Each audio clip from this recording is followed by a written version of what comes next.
Okay so yes girls, last video में, last voice message में we actually studied about innate immune system. And innate immune system basically work कैसे करता है, उसके चार barriers होते हैं। एक उसका फिजिकल एंट्री रोकने का बैरियर है, फिजिकल बैरियर, जिसमें हमारा स्किन एंड म्यूकोसल मेम्ब्रेन आती है। म्यूकोसल मेम्ब्रेन इसलिए आती है बिकॉज इट सिक्रीट्स म्यूकस, जो कि उसको कवर कर लेता है so that the pathogen cannot cross that mucus layer and enter the cells. So they basically, the physical barrier prevents the entry of the pathogen. Second, physiological barrier, जिसमें हम chemicals का use करके pathogen को kill करते हैं या उसको उसके growth rate को रोक देते हैं। For example, tears and saliva के अंदर लाइजोजाइम्स होते हैं आपके। ठीक है, सीबम जो होता है आपका, ऑयल जो सिक्रीट होता है बॉडी से, स्वेट जो होता है उसका पीएच अलग अलग होता है। तो पीएच पे भी डिपेंड करता है आपके कौन से पैथोजन सर्वाइव कर पाते हैं और कौन से नहीं कर पाते। Then you have HCl in the stomach, gut के अंदर, स्टमक के अंदर हमारा HCl होता है। स्मॉल इंटेस्टाइन में हमारा हाईली एल्कलाइन मीडियम होता है। वेजाइना जो कि ओपन एक स्ट्रक्चर है जहाँ से इजीली एंट्री हो सकती है, वहाँ पे भी again you have mucosa, mucosal layer, sorry,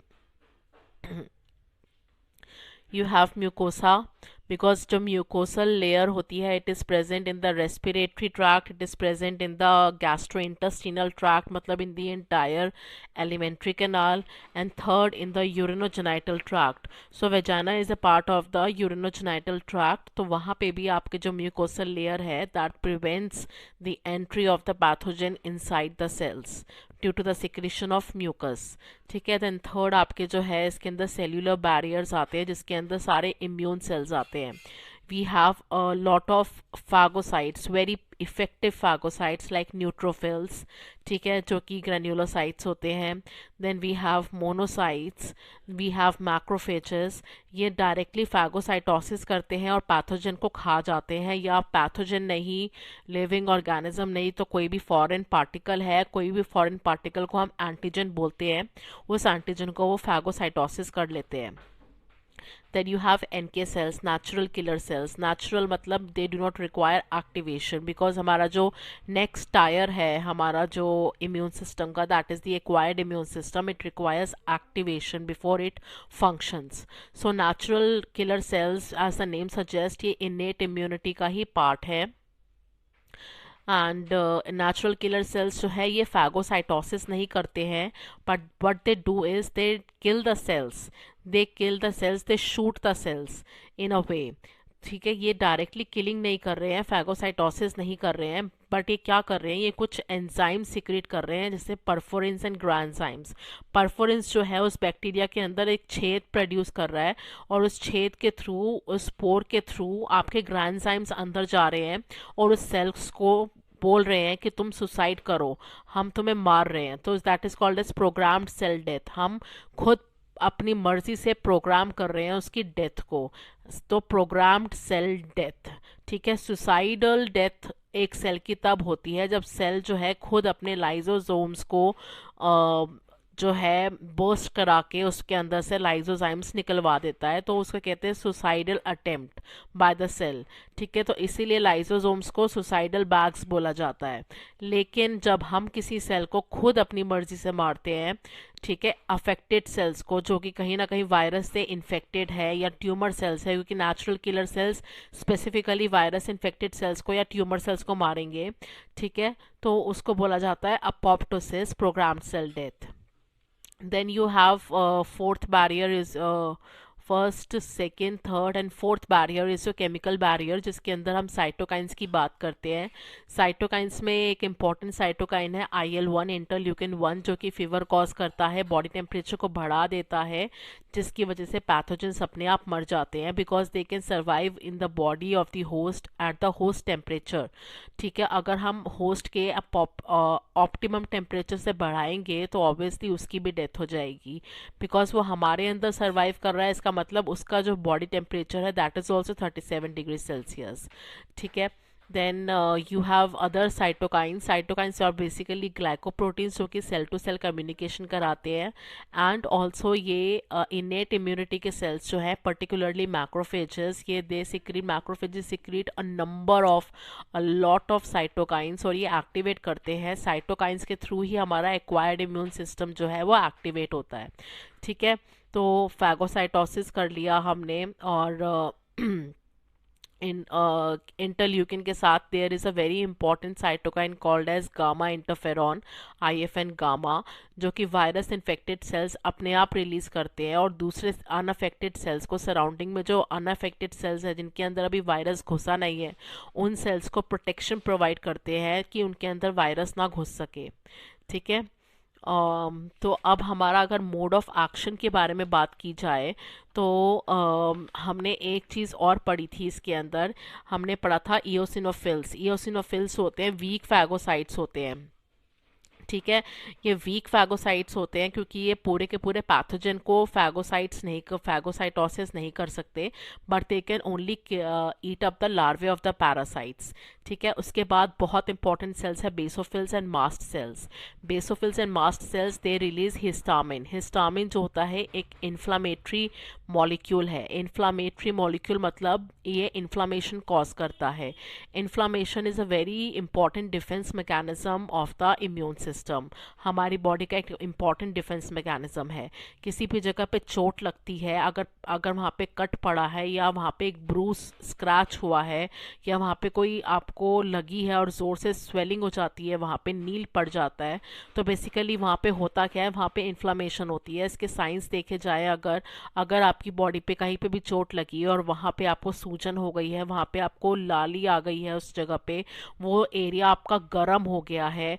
ठीक है, और उस जगह पे आप काम नहीं कर पा रहे हो, उस रीजन से उस हाथ को मोड़ नहीं पा रहे हो, उस पैर को मोड़ नहीं पा रहे हो, उस फिंगर को मोड़ नहीं पा रहे हो, तो मतलब उसका फंक्शन भी कहीं ना कहीं अफेक्ट हो रहा है उस रीजन का. तो these are the science of inflammation. Inflammation में होता क्या है, वेसोडाइलेशन होता है. और ये इन्फ्लामेशन प्रोड्यूस कौन करता है, हिस्टामिन प्रोड्यूस करता है. तो histamine is a very important inflammation producing molecule, जिसे कहते हैं इन्फ्लामेटरी मॉलिक्यूल. ठीक है, ये आपसे क्वेश्चन पूछा जा सकता है कि which of the following is a inflammation producing molecule, histamine. और ये जो इन्फ्लामेशन के साइंस है, सबसे पहला साइन जो होगा इसका वेसोडाइलेशन होगा.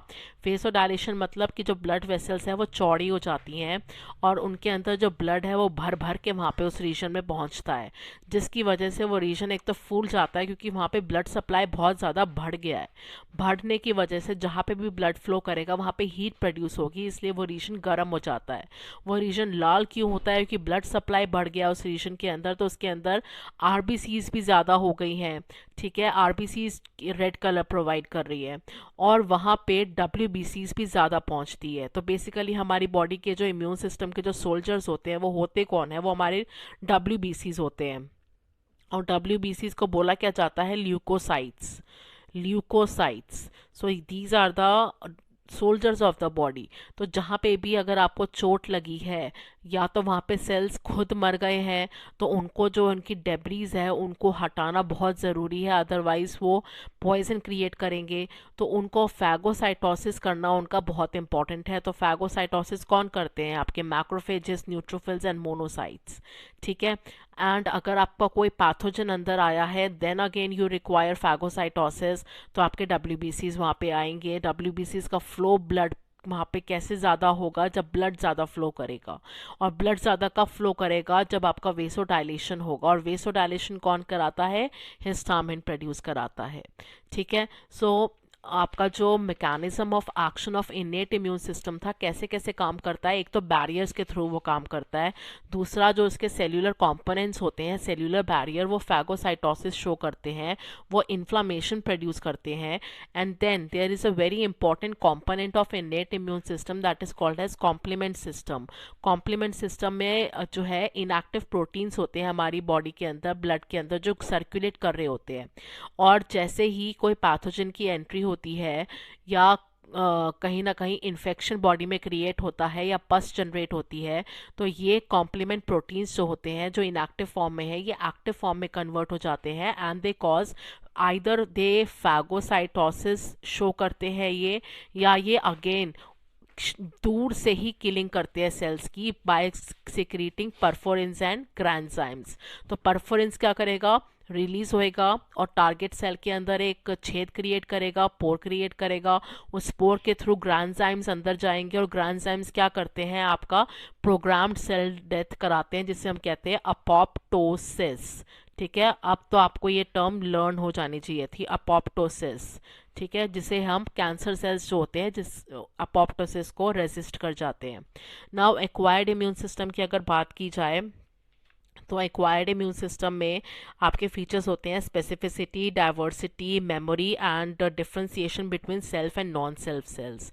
आप ये जो एक्वायर्ड इम्यून सिस्टम होता है, एक तो ये बहुत ही स्पेसिफिक होता है। मैंने आपको बताया इन्नेट इम्यून सिस्टम की जो न्यूट्रोफिल्स हैं ये मार रहे हैं सेल्स को, फैगोसाइटोसिस कर रहे हैं। इनको ये नहीं पता कि ये बैक्टीरिया कौन सा है, ये टाइफाइड वाला बैक्टीरिया है, ट्यूबरकुलोसिस वाला बैक्टीरिया है। उनको बस ये पता है कि एक ये बैक्टीरिया है और मुझे उसे मारना है। ठीक है, लेकिन एक्वायर्ड इम्यून सिस्टम को ये भी पता होता है कि ये कौन से जीनस का है, और जीनस भी अगर सेम है तो कौन सी स्पीशीज है इसकी। तो इसका जो रिस्पॉन्स होता है ना, वो बहुत ही ज़्यादा पर्टिकुलर होता है उस पर्टिकुलर स्पीशीज के लिए। ठीक है, तो ये इसे कहते हैं स्पेसिफिसिटी। ठीक है, देन यू हैव डाइवर्सिटी, क्योंकि इस एक्वायर्ड इम्यून सिस्टम के अंदर दो कंपोनेंट्स आते हैं, आपके B cells and your T cells. ठीक है, टी सेल्स जो होते हैं ये किलिंग करते हैं, डिस्टेंस से किल करते हैं। डिस्टेंस से किल करने का मतलब क्या है, they will secrete perforins and granzymes, और उसकी वजह से टारगेट सेल को ये मार देंगे। ये टी सेल्स जनरली जो होते हैं, ट्यूमर सेल्स जो होते हैं हमारी बॉडी में, कैंसरस सेल्स होते हैं, उनके अगेंस्ट काम करते हैं या इन्फेक्टेड सेल्स को मार देते हैं। ठीक है, बी सेल्स का काम क्या होता है, ये बी सेल्स जो होते हैं ये एंटीबॉडीज प्रोड्यूस करते हैं। ठीक है, अब ये एंटीबॉडीज प्रोड्यूस करते हैं, और वो जो एंटीबॉडीज होती है ना, वो बहुत ही पर्टिकुलर होती है हर एक पैथोजन के लिए। हर एक species of a particular genus के लिए डिफरेंट एंटीबॉडी प्रेजेंट होती है, और billions of amounts of antibodies हमारे अंदर प्रेजेंट है, इसलिए डाइवर्सिटी बहुत ज़्यादा है। ठीक है, अब ये एंटीबॉडीज बेसिकली करती क्या है, अभी हम पढ़ेंगे इसके बारे में।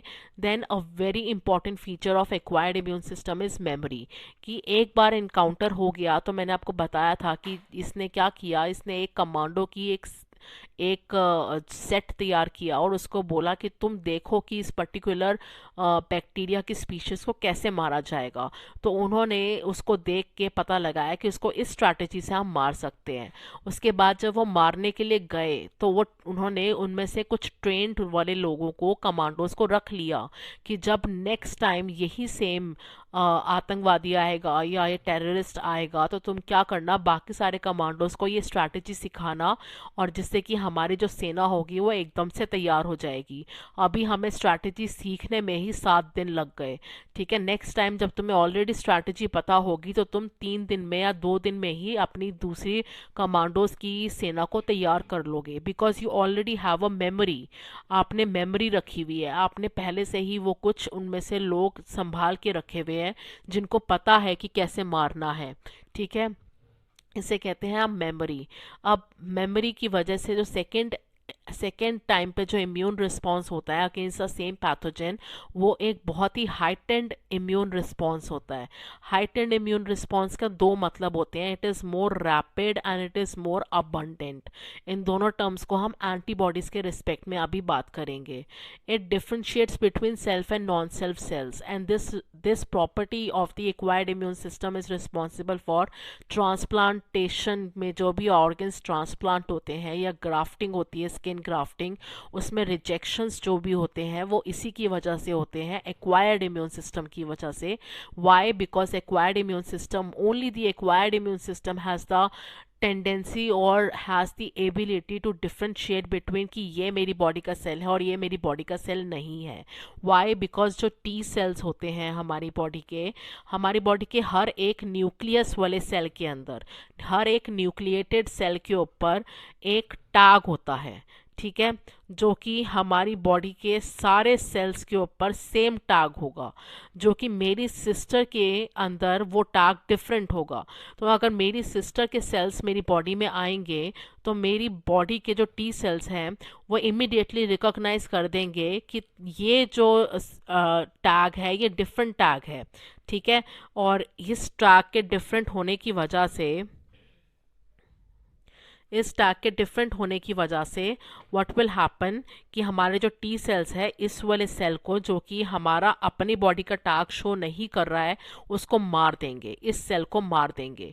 ठीक है, अब ये जो टैग होता है इस टैग का नाम होता है MHC, MHC1 molecule, MHC1 molecule. MHC1 molecule जो होता है हमारी बॉडी के अंदर डिफरेंट डिफरेंट, हम सब ह्यूमंस के अंदर डिफरेंट डिफरेंट टाइप्स के MHC मॉलिक्यूल्स होते हैं। MHC type 1 and type 2 type के मॉलिक्यूल्स होते हैं जो हमारी बॉडी के हर एक न्यूक्लिएटेड सेल के अंदर होते हैं ना, सेल के सरफेस पर जो प्रेजेंट होते हैं वो MHC टाइप 1 मॉलिक्यूल्स होते हैं। And these type of molecules are recognise by the T cells. So T cells को पता होता है कि मेरी बॉडी का MHC टाइप 1 जो है वो ये टाइप का सेम मॉलिक्यूल है। अगर कोई भी सेल उसको ऐसा दिखा जिसके अंदर सेम टाइप का MHC1 मॉलिक्यूल नहीं होगा तो वो उसको रिकॉग्नाइज करेगा as non self. Non self recognise करते ही वो उसको मार देगा। तो व्हाट हैपेंस इज कि आपका ट्रांसप्लांटेशन, जो भी आपने ऑर्गन को ट्रांसप्लांट किया है या स्किन को ग्राफ्ट किया है, वो रिजेक्ट हो जाएगा। तो जो रिजेक्शन होता है वो because of the property of differentiation between the self and non-self, and that too is the property of the acquired immune system। और acquired immune system के दो components होते हैं, B cells and T cells, और उसमें से भी T cells होते हैं जो कि non-self cells को मार देते हैं। ठीक है, अब आपने पढ़ा था T cells में 3 टाइप के सेल्स होते हैं। टी हेल्पर सेल्स होते हैं हमारे, टी सी सेल्स होते हैं और टी एस सेल्स होते हैं। जो हमारे टी हेल्पर सेल्स होते हैं वो बेसिकली हेल्प करते हैं। हेल्प किसको करते हैं? टी सी सेल्स को कन्वर्ट करते हैं साइटोटॉक्सिक टी लिम्फोसाइट्स के अंदर। Cytotoxic T lymphocytes is the commando form of the TC cell. ये किलिंग फॉर्म होती है। ये एक्चुअली टीसी सेल्स जो हैं ये अभी मार नहीं रहे हैं, लेकिन अगर वो सीटीएल में कन्वर्ट हो जाएंगे तो वो मारना शुरू कर देंगे अफेक्टेड सेल्स को, जो भी इन्फेक्टेड सेल्स हैं। ठीक है, चाहे वो इन्फेक्टेड सेल्स हो चाहे वो ट्यूमर सेल्स हो, वो उनको मारना शुरू कर देंगे। ठीक है, सीटीएल्स जो होते हैं साइटोटॉक्सिक टी लिम्फोसाइट्स, और ये फैगोसाइटोसिस नहीं करते। जो सेल्स फैगोसाइटोसिस ना करके किल करते हैं तो that means they are actually secreting granzymes and perforins, जो कि सेल्स का, उन टारगेट सेल्स का जिनको मारना है, उनका अपोप्टोसिस करा रहे हैं। ओके, नाउ दो टी हेल्पर सेल्स हैं, ये टीसी सेल्स को भी हेल्प करते हैं साइटोटॉक्सिक टी लिम्फोसाइट्स बनने में, और at the same time they also help B cells to start producing antibodies. Antibodies are always produce by B cells, B lymphocytes. ठीक है, अब और जो तीसरा टाइप का जो टी सेल्स थे, टी एस सेल्स, इनको बोला जाता है suppressor, suppressor T cells. Suppressor T cells क्या करते हैं? इम्यून रिस्पॉन्स को सप्रेस करते हैं। तो जब ग्राफ्टिंग करते हो आप स्किन की एक रीजन से दूसरे रीजन में, जब आप स्किन को ट्रांसप्लांट कर रहे हो आइदर फॉर कॉस्मेटिक पर्पस और either for any healing purpose, या आप कोई ऑर्गन को ट्रांसप्लांट कर रहे हो, तो आप क्या करते हो? इम्यून सप्रेसेंट्स देते हो, immune suppressants.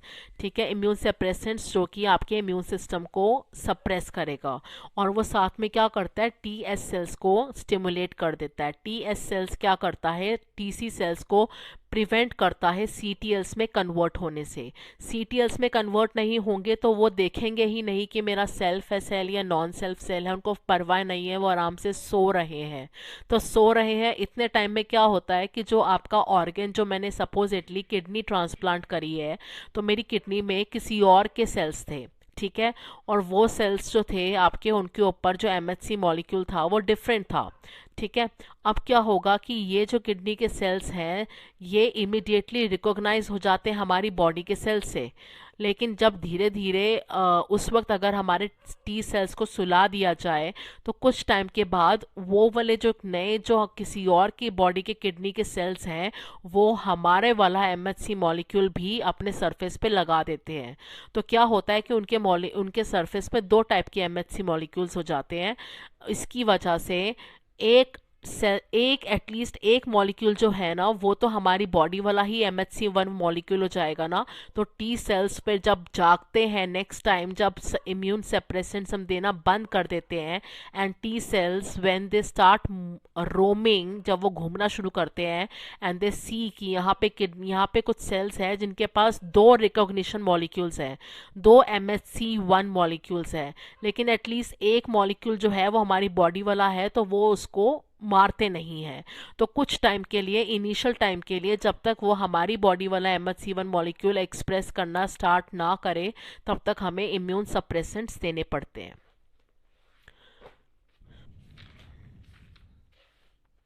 Now mode of action of acquired immune system.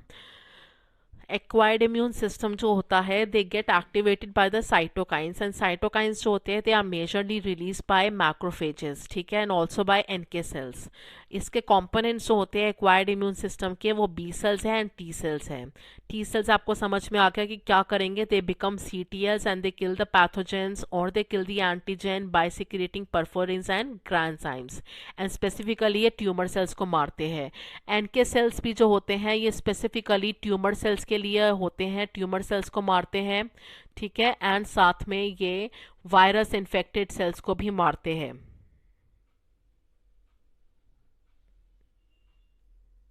Tumour cells को भी मारते हैं और वायरस इन्फेक्टेड सेल्स को भी मारते हैं।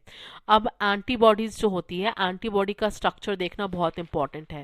एंटीबॉडी का स्ट्रक्चर जो होता है वाई शेप्ड स्ट्रक्चर होता है। इसके अंदर दो टाइप की चेन्स होती है, heavy chain and light chain. Molecular weight के ऊपर बेसिस पे डिपेंड करता है। Antibody is basically also called as IG।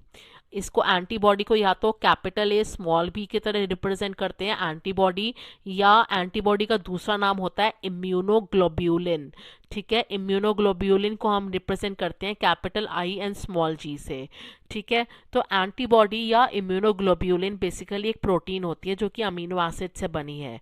अगर उसका प्रोटीन का इसके अंदर दो चेन्स होती है, एक हैवी चेन होती है, एक लाइट चेन होती है, ठीक है। हैवी चेन का नाम हैवी चेन इसलिए है क्योंकि उसका मॉलिक्यूलर वेट ज़्यादा है, और जो लाइट चेन है उसका नाम लाइट चेन इसलिए है क्योंकि उसका मॉलिक्यूलर वेट कम है।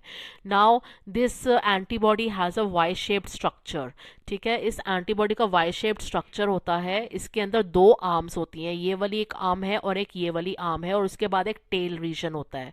जो आर्म्स होती हैं वो आपस में ज्वाइंट होती है नीचे के टुवर्ड्स द टेल रीजन, ये ज्वाइंट होती है आपस में by disulphide bond. Disulphide bond का मतलब होता है ये वाला, this is a disulphide bond. दो S होते हैं, एक यहाँ पे डाइसल्फाइड बॉन्ड है इस आर्म पे, और इस आर्म पे भी एक डाइसल्फाइड बॉन्ड है। नाउ जहाँ पे आर्म्स अटैच होती हैं टेल रीजन से, उस रीजन को बोला जाता है हिंज रीजन। हिंज रीजन जो है आपका, इसके अंदर दो डाइसल्फाइड बॉन्ड्स होते हैं, ठीक है। एक डाइसल्फाइड बॉन्ड ये है, एक डाइसल्फाइड बॉन्ड ये है। नाउ यहाँ पे इस रीजन के एंड के टुवर्ड्स जो होता है, यहाँ पर जो होता है आर्म्स जो होती है, basically arms are made up of one heavy chain का part and complete light chain, ठीक है। दूसरी आर्म भी one part of heavy chain and a complete light chain. Tail region is made up of only heavy and heavy chain, ठीक है।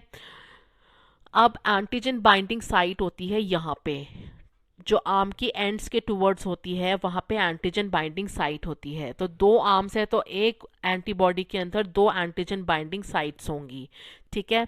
तो हर arm के ऊपर एक एंटीजन बाइंडिंग साइट होती है, और उसके बाद उसका टेल रीजन होता है।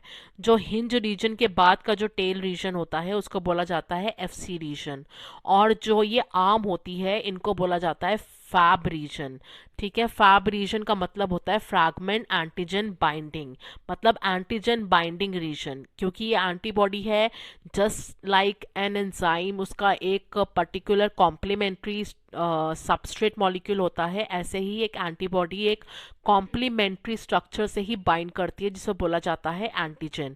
तो एंटीजन बाइंडिंग साइट जो होती है वो आर्म्स होती है, इसलिए उसको बोला जाता है फैब रीजन। और जो टेल रीजन में से हिंज रीजन को हटा दो, जो उसके बाद जो रीजन बचता है उसको बोला जाता है एफसी रीजन। इस एफसी रीजन के अंदर रिसेप्टर्स होते हैं फॉर फैगोसाइट्स। सो एंटीबॉडीज जो होती हैं they are produce by B cells. B cells के ऊपर ना वैसे बहुत सारी एंटीबॉडीज लगी होती हैं, ठीक है। एंटीबॉडीज के अगर टाइप्स देखे जाए तो टाइप्स इसके होते हैं आईजीए एंटीबॉडी, जो कि बॉडी फ्लूइड्स के अंदर मिलेगी आपको। बॉडी फ्लूइड्स कौन कौन से होते हैं? ब्लड होता है, सलाइवा होता है, कोलोस्ट्रम होता है, इन सब के अंदर इनफैक्ट टीयर्स जो होते हैं उनके अंदर भी आपकी आईजीए एंटीबॉडीज होती हैं। Then you have intestinal mucosa, उसके अंदर भी आईजीए एंटीबॉडी होती है। तो गट इम्यूनिटी के लिए कौन सी एंटीबॉडी रिस्पॉन्सिबल है? IgA antibody. Then you have IgG type of antibody, जो कि हमारी बॉडी के अंदर मैक्सिमम अमाउंट के अंदर होती है, ये ब्लड के अंदर होती है। तो ब्लड में सबसे ज़्यादा लिक्विड फॉर्म के अंदर अगर कोई एंटीबॉडी प्रेजेंट है मैक्सिमम अमाउंट में, तो वो है हमारी आईजीजी एंटीबॉडी। और ये सबसे ज़्यादा स्पेसिफिक होती है क्योंकि इसके भी बहुत सारे सब टाइप्स होते हैं। और ये आईजीजी जो होती है एक सब स्पीशीज के लिए भी डिफरेंट होती है, ठीक है। स्पीशीज के लिए तो डिफरेंट होती ही होती है एंटीबॉडीज, लेकिन आईजीजी इतनी ज़्यादा स्पेसिफिक है कि एक विब्रियो कॉलेरी और उसके बाद भी अगर उसकी सब स्पीशीज होगी तो उसके लिए एंटीबॉडी अलग होगी, Vibrio cholerae X and Vibrio cholerae Y. तो दोनों के लिए एंटीबॉडी जो जी होगी ना वो डिफरेंट होगी, ए सेम होगी, ई सेम होगी, एम सेम होगी, लेकिन जो आपकी जी है वो आपकी डिफरेंट हो जाएगी, ठीक है। एंड आईजीजी एंटीबॉडी जो होती है मदर से बच्चे के अंदर आती है during the course of 9 months. Pregnancy के टाइम पे ये स्मॉलेस्ट होती है साइज के अंदर, इसलिए ये प्लेसेंटा को इजीली क्रॉस कर लेती है। तो only antibody that can cross the placenta and reach the foetus during pregnancy is the IgG antibody, ठीक है। आईजीई एंटीबॉडी एलर्जी के लिए होती है, आईजीएम एंटीबॉडी लार्जेस्ट साइज की होती है, और आईजीएम हमेशा 5 पेंटामेरिक फॉर्म में प्रेजेंट होती है। 1 2 3 4 5 एंटीबॉडीज जो आईजीएम है वो जुड़े होते हैं आपस के अंदर। इनके अंदर आप अगर पूछो कि मैम ये डिफरेंशिएट कैसे करते हो कि ये आईजीए है ये आईजीएम है, इनके अंदर ना लाइट चेन तो कॉमन होती है, लेकिन जो हैवी चेन होती है ना उसकी sequence of amino acids different होते हैं। तो ये हैवी चेन्स में डिफरेंस शो करती हैं। तो अगर आपसे नीट में भी क्वेश्चन आता है कि the difference in the antibodies vary in their light chain, heavy chain, both light chain and heavy chain and none of the above, तो इसमें आपका हैवी चेन आएगा। ये हैवी चेन में डिफरेंट होती है एक दूसरे की, ठीक है। तो इसके लिए इसी की वजह से इनका मॉलिक्यूलर वेट डिफरेंट होता है, इसीलिए वी आर टॉकिंग अबाउट कि स्मॉलेस्ट जो है आईजीजी है एंड जो लार्जेस्ट होती है वो आईजीएम होती है, ठीक है। आईजीएम सबसे पहले बॉडी में रिलीज होती है, इसको बोला जाता है प्राइमरी रिस्पॉन्स एंटीबॉडी, ठीक है। अब आईजीडी जो होती है और आईजीएम जो होती है ये बी सेल्स के ऊपर प्रेजेंट होते हैं, बी सेल्स के ऊपर as receptors IgM and IgD present होती हैं, ठीक है। अब क्या होगा कि जैसे ही कोई पैथोजन आया उसने बी सेल के ऊपर वो आके बाइंड करेगा, क्योंकि उसके ऊपर बी सेल के ऊपर क्या है, ये एक बी सेल है और इसके ऊपर एक एंटीबॉडी प्रेजेंट है, ये आईजीएम प्रेजेंट है, और जो ये है ये आईजीडी प्रेजेंट है, ठीक है। ऐसे करके इस एक बी सेल के ऊपर थाउजेंड्स ऑफ एंटीबॉडीज बाउंड होती हैं। लेकिन कौन से टाइप की एंटीबॉडीज बाउंड होती है? सिर्फ आईजीएम एंड आईजीडी, ठीक है। आईजीए हमेशा बॉडी फ्लूइड्स में मिलती है, आईजीई का कोई रोल नहीं है एक्सेप्ट एलर्जी, आईजीजी हमारी बॉडी में मैक्सिमम अमाउंट ऑफ काम करती है, ठीक है। नाउ ये जो कौन सी एंटीबॉडीज है जो कि आपके बी सेल सरफेस के ऊपर एज बाउंड स्टेट में भी मिलती हैं, तो वो है आईजीएम एंड आईजीडी। बाकी सारी हमेशा फ्री स्टेट में मिलती हैं, ब्लड में घूम रही होती हैं या कहीं पे भी घूम रही होंगी, लेकिन कभी भी बाउंड स्टेट में किसी सेल के ऊपर प्रेजेंट नहीं मिलेगी आपको, ठीक है। अब जो आईजीएम होती है, सिंस ये एक झुंड में रहती है ना, तो इसलिए सबसे पहले यही बॉडी के अंदर जो बी सेल्स हैं इन्हीं को तोड़ के अपने सरफेस से रिलीज करते हैं। ठीक है, सरफेस से रिलीज करते हैं। Actually thousands of IgM present है। ठीक है, उसमें से किसी एक, और जो दूसरी बी सेल है उसके ऊपर जो थाउजेंड्स प्रेजेंट है वो अलग टाइप की एंटीबॉडीज है। तीसरा बी सेल जो आएगा उसके ऊपर जो आईजीएम प्रेजेंट है वो अलग टाइप की है।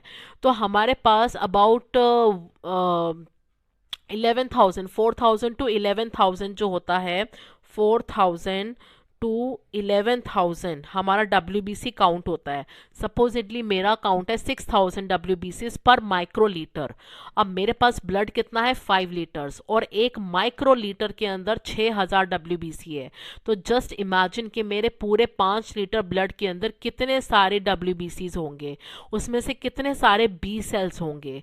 और बी सेल्स में से भी आपको पता है कि हर बी सेल के ऊपर एक डिफरेंट टाइप की आईजीएम प्रेजेंट है। So we have a lot of diversity of antibodies, क्योंकि एक उनमें से किसी ना किसी एक पे हमारा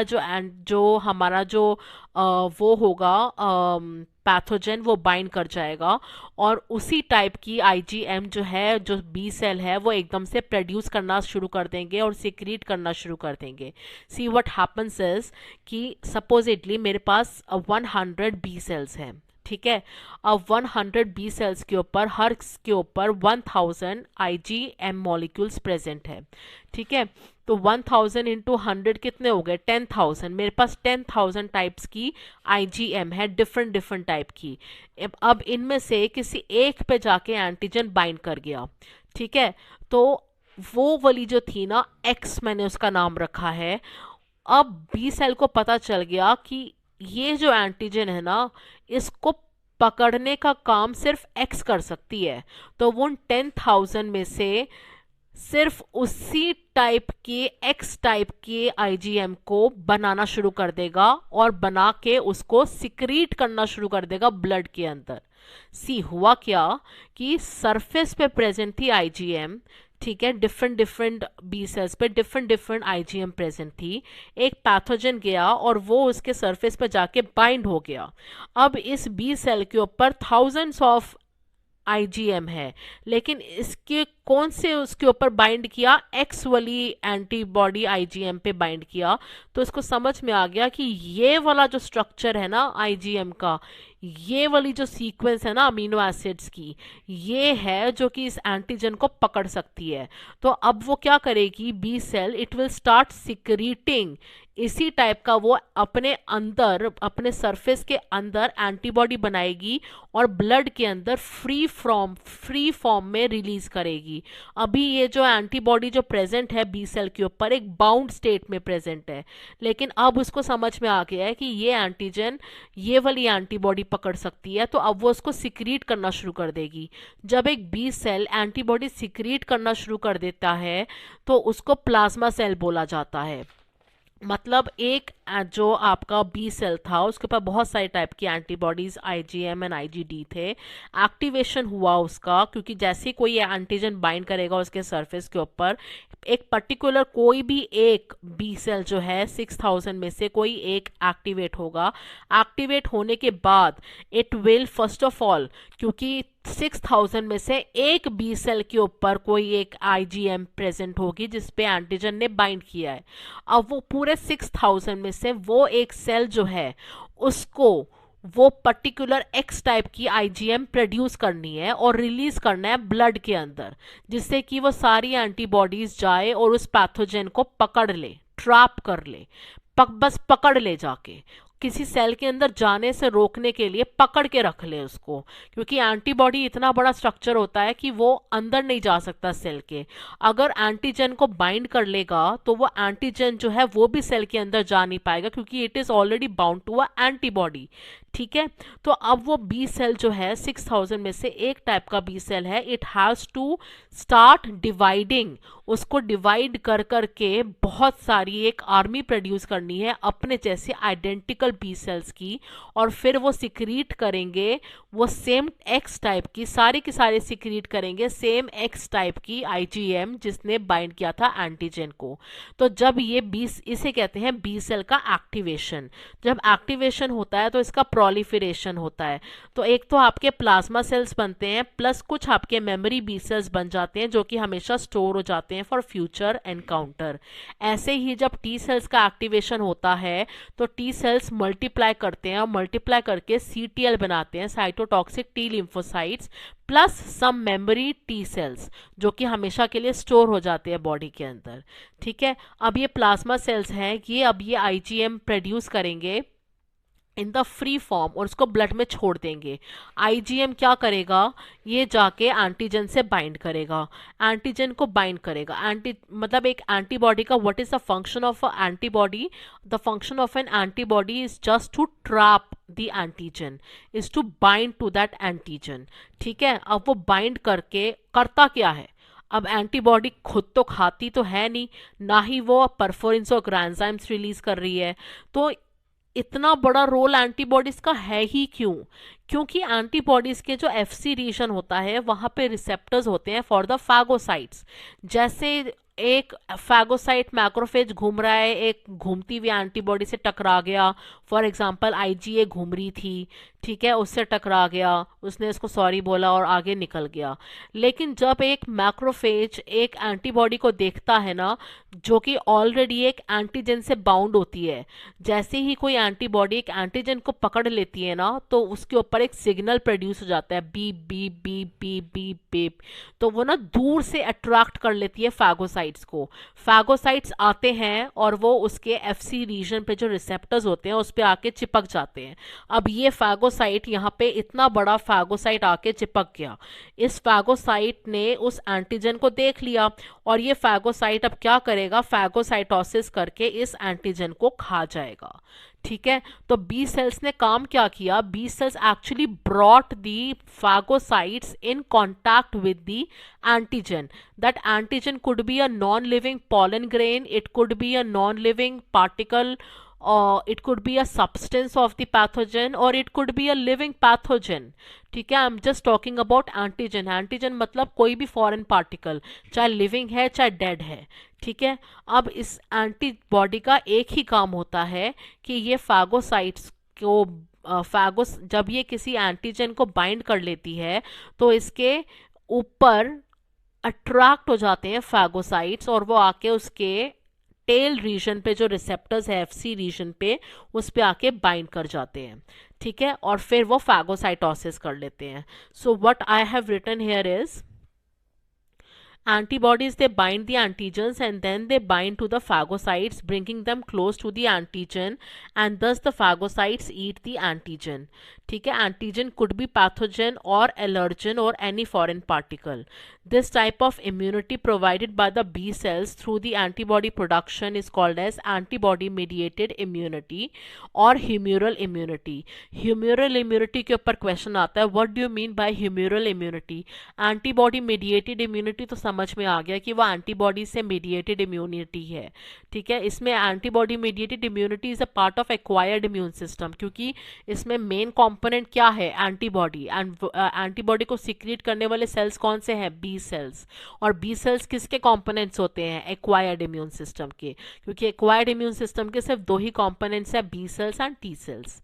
ठीक है, नाउ ह्यूमरल इम्यूनिटी मतलब क्या होता है कि एक टाइप की इम्यूनिटी जनरेट हो रही है because of some substances that are flowing in the humour. Humour मतलब बॉडी फ्लूइड, और यहाँ पे बॉडी फ्लूइड क्या है, ब्लड, और वो पार्टिकल्स जो फ्लो कर रहे हैं ब्लड के अंदर वो कौन है, एंटीबॉडीज, जो कि हमें इम्यूनिटी प्रोवाइड कर रही हैं। तो antibody mediated immunity is also called as humoral immunity. Okay, अब एक्वायर्ड इम्यून सिस्टम जो है उसको स्पेसिफिक इम्यून सिस्टम बोल दिया, अडेप्टिव इम्यून सिस्टम भी बोल दिया। इसके दो टाइप्स हो गए अब, एंटीबॉडी मीडिएटेड इम्यूनिटी और humoral immunity by the B cells, and cell mediated immunity मतलब डायरेक्ट जो किलिंग कर रहे थे cells, CTLs, that is provided, that is called as cell mediated immunity. So what is cell mediated immunity? It is a type of immunity provided by the TC cells. TC cells, when they upon activation, TC cells, they get activated by the secretion of cytokines by the macrophages, और activate होने के बाद they become CTL, cytotoxic T lymphocytes, and these CTLs they kill the target cells. कैसे target cells को कैसे kill करते हैं? By secreting granzymes and perforins. ठीक है, मैक्रोफेजेस साइटोकाइंस को सिक्रीट करेंगे और एक्टिवेट करेंगे टी हेल्पर सेल्स को. टी हेल्पर सेल्स हेल्प करते हैं बी सेल्स को प्लाज्मा सेल्स में कन्वर्ट होने के लिए. बी सेल्स प्लाज्मा सेल्स में कब कन्वर्ट होंगे? Upon activation. एक्टिवेशन साइटोकाइन से भी हो सकता है या by binding of the antigen to the antibody on the surface of the B cells. और surface of the B cell पे कौन से टाइप की एंटीबॉडीज होती है? एम टाइप की एंटीबॉडी एंड डी टाइप की एंटीबॉडी. ठीक है, नाउ साइटोकाइंस, यही टीएच सेल्स जो है साइटोकाइंस रिलीज करके टीसी सेल्स को भी कन्वर्ट कराते हैं सीटीएल्स के अंदर, साइटोटॉक्सिक टी लिम्फोसाइट्स. ठीक है, सप्रेसर टी सेल्स जो होते हैं इनहिबिट करते हैं बी एंड टीसी सेल्स के फंक्शन को और इम्यून रिस्पॉन्स को सप्रेस करते हैं जब उसकी ज़रूरत नहीं होती, क्योंकि एक्सेस ऑफ इम्यून रिस्पॉन्स जो है वो बॉडी के अपने सेल्स को मारना शुरू कर देता है. That becomes a problem and a disorder called as auto immunity. Auto immunity में क्या होता है कि अपनी ही बॉडी की एंटीबॉडीज जो हैं वो अपने ही सेल्स को बाइंड कर रही हैं. अब अपने ही सेल्स को बाइंड करेंगी. अब एंटीबॉडी पे तो कोई भी बाइंड चीज़ अगर देख ली ना मैक्रोफेजेस ने या न्यूट्रोफिल्स ने या किसी भी फैगोसाइट्स ने, तो वो इमीडिएटली आके उसके एफसी रिसेप्टर से बाइंड करते हैं और उस चीज़ को खा जाते हैं जिसको एंटीबॉडी ने बाइंड कर रखा है. वो ये नहीं देखते क्योंकि मैक्रोफेजेस, न्यूट्रोफिल्स, ये मोनोसाइट्स, ये क्या है? They are part of the innate immune system. और इन्नेट इम्यून सिस्टम को नहीं पता होता कि ये अपने बॉडी के सेल है या दूसरी बॉडी के सेल है, तो ये बस खा जाते हैं उनको. ठीक है, तो एंटीबॉडी के पास अगर कुछ भी बाउंड होगा तो फैगोसाइट्स आएंगे और उसके एंटीबॉडी पे चिपकेंगे उसके एफसी रीजन के रिसेप्टर्स की वजह से और उस बाउंड चीज़ को खा जाएंगे. कि वो ये नहीं देखेंगे कि ये बॉडी के अपने ही सेल्स है भाई, एक्सेस ऑफ इम्यून रिस्पॉन्स हो गया है. एक्सेस ऑफ इम्यून रिस्पॉन्स हो गया है जिसकी वजह से एंटीबॉडी खुद बॉडी के सेल से ही बाइंड कर रही है और वो तुम जो खा रहे हो वो बॉडी के अपने सेल्स को ही खा रहे हो. वो ये नहीं देख सकते because they do not have the property, they do not have the ability to differentiate between the self and the non self cells. जो सेल्फ और नॉन सेल्फ के बीच में जो डिफ्रेंसिएशन करने का जो एबिलिटी है वो सिर्फ एक्वायर्ड इम्यून सिस्टम के पास है, not the innate immune system. ठीक है, अब ग्राफ्ट और ट्रांसप्लांट रिजेक्शन का हम डिस्कस कर चुके हैं. Okay, now let's commune to let's talk about this immunization in the next video.